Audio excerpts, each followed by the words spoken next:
My boss fired me by email, so I sent him one final message. The email arrived at exactly 6:13 a.m. Not a phone call, not a meeting, not even a text, just an email. After 12 years of working for the same company, after missing birthdays, vacations, and weekends because the business needed me, my entire career was ended in 3 sentences. I remember staring at my laptop screen while drinking coffee. At first, I thought it was spam. Then I saw the sender, my boss, and suddenly my hands started shaking. The subject line read, "Regarding your position." I clicked it, and my life changed forever. What my boss didn't know was that firing me that morning would become the biggest mistake of his life. Because 6 months later, I would send him one final message, a message that destroyed everything he had spent 20 years building. And he had nobody to blame except himself. My name is Ethan. At the time, I was 38 years old and worked as operations director for a logistics company outside Chicago. I wasn't flashy. I wasn't the loudest person in meetings. I wasn't one of those corporate sharks who stepped on people to get ahead. I simply worked hard. For 12 years, every promotion I earned came from results. When trucks broke down, I fixed the problem. When clients threatened to leave, I saved the accounts. When deadlines became impossible, I found solutions. The company grew from 50 employees to over 300 during my time there, and I was proud of that. The owner and CEO was a man named Richard Sullivan. At first, Richard seemed like a great leader. He talked about loyalty, family, trust, the kind of executive who remembered birthdays and shook everyone's hand during company events. Or at least that's what he wanted people to believe. The truth was different. Richard only cared about one thing: money. Everything else was marketing. I learned that slowly over the years. But by the time I fully understood it, I was trapped. I had a mortgage, a wife, 2 kids, responsibilities. Leaving wasn't simple. So I stayed, and I convinced myself things would get better. They never did. 3 years before I got fired, Richard hired his son, Tyler Sullivan, 26 years old, fresh MBA, 0 real-world experience. But somehow he immediately became vice president. Funny how that works. The first day Tyler arrived, everyone knew what was happening. Nepotism, pure and simple. The problem wasn't that he was Richard's son. The problem was that he was completely incompetent. He made terrible decisions, ignored experienced employees, changed processes he didn't understand, and whenever something failed, he blamed someone else. Usually me. At first, I tried helping him. I genuinely did. I explained systems, shared reports, showed him how operations worked. But Tyler didn't want help. He wanted credit. Every successful project became his achievement. Every failure became my responsibility. And Richard supported him every single time, no matter how obvious the truth was. The company started losing money. Clients complained. Employee turnover increased. But Richard refused to admit his son was the problem. Instead, he looked for scapegoats. And eventually, he found one. Me. 6 months before I got fired, everything changed. One of our largest clients terminated a contract worth millions. It was a disaster. The company panicked. Richard panicked. The board panicked. Everyone wanted answers. The funny thing? I had warned them, repeatedly, for months.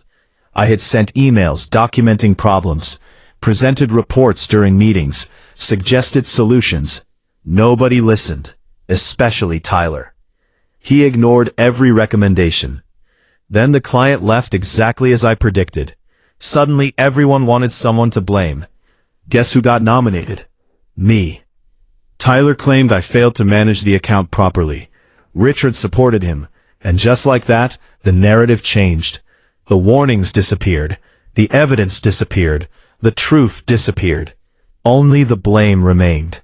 I knew what was happening, but I never imagined how far they would go. That morning started like any other. Coffee, breakfast, checking emails before heading to work. Then I saw it. The message.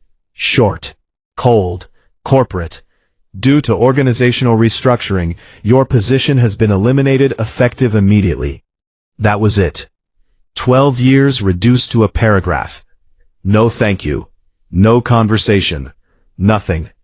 A human resources representative would contact me regarding severance. I sat there staring at the screen. My wife noticed immediately. What's wrong? I couldn't speak. I just turned the laptop toward her. Read the email. Then looked back at me. The silence felt unbearable. Finally she asked, "They fired you?" I nodded. And for the first time in years, I felt completely broken. Losing my job hurt, but what happened next hurt more. Around noon, one of my former coworkers called. "Have you seen Tyler's LinkedIn post?" I hadn't. So he sent me a screenshot. My stomach dropped. Tyler had posted a long announcement celebrating a new era of leadership. According to him, the company had removed outdated management and was moving toward innovation. Outdated management. That was me. Thousands of people viewed the post. Hundreds liked it. Some even congratulated him. Meanwhile, I was sitting at my kitchen table, wondering how I'd pay bills. That's when something changed inside me. The sadness disappeared, and anger took its place. Not blind anger. Focused anger. The dangerous kind. Because for the first time, I stopped thinking like an employee and started thinking like an opponent. Richard and Tyler believed they had won. After all, I was gone, finished, forgotten. But they overlooked something important. For 12 years, I handled operations. Every system, every process, every vendor relationship, every compliance document, every internal audit. I knew the company better than anyone, including Richard, including Tyler. And during those 12 years, I had seen things. A lot of things. Nothing criminal, at least not that I knew, but definitely unethical. Financial shortcuts, misleading reports, manipulated performance metrics, questionable decisions hidden from clients. The kind of information that becomes extremely valuable when people start asking questions.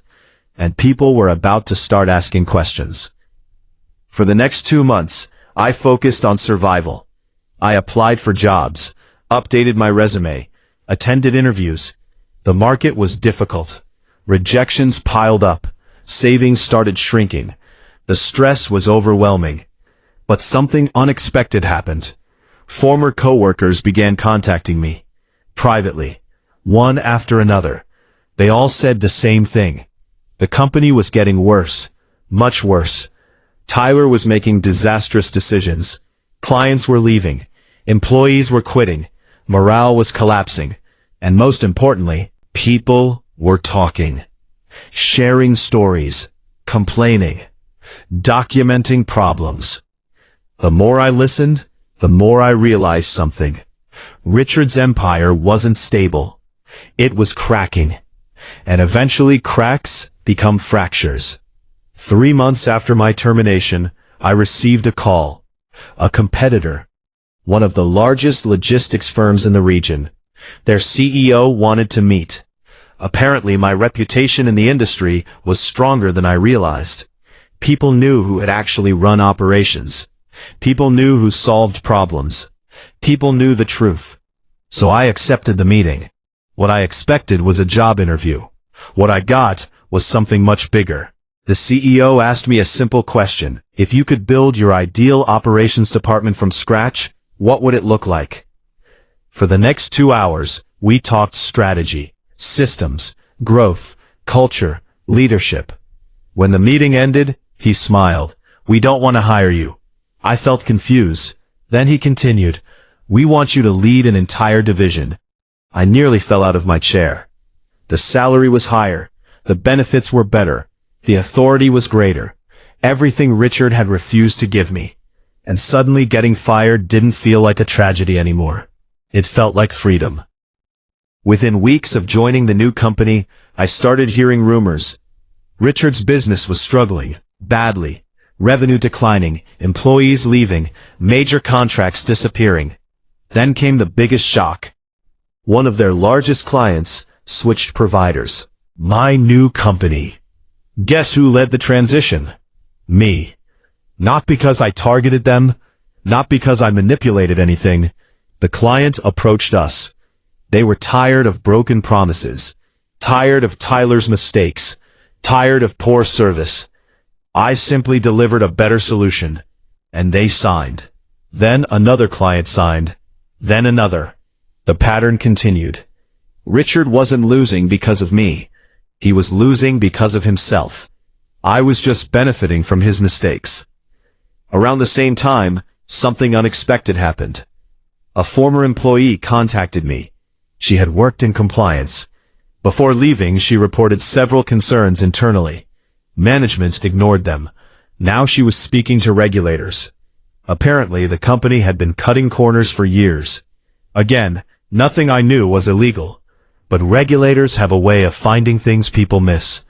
The investigation started quietly. Then it grew. Audits, requests, questions, more questions. Richard dismissed it publicly, claimed everything was fine. But insiders knew the truth. Everyone was terrified, especially Tyler. 6 months after my termination, I received an email from Richard, personally. The first direct communication since he fired me. The message was short. He wanted to talk. Apparently several clients had left. The investigation was expanding. Leadership issues were becoming impossible to hide. And suddenly the employee he fired by email looked valuable again. I stared at the message for a long time. Part of me wanted revenge, but ultimately, I wanted something else. A lesson. So I replied. One final message. Just 3 sentences.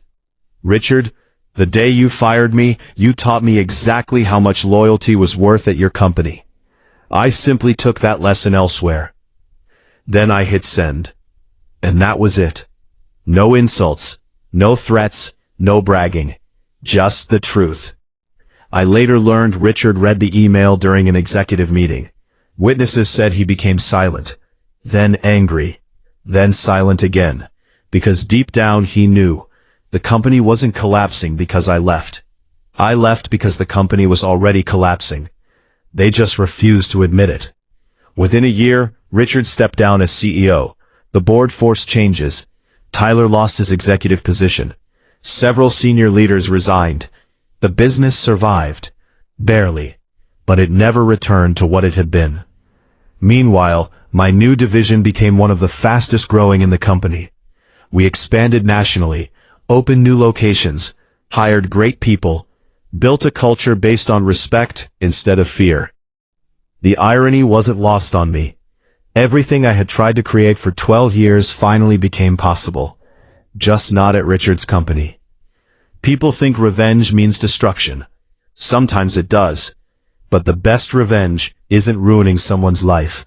It's proving they were wrong about yours. Richard thought firing me would make me disappear. Instead, it forced me to discover my value. Tyler thought taking credit would make him a leader.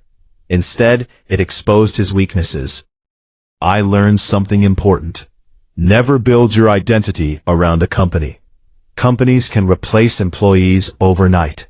Titles disappear. Paychecks stop. Emails arrive.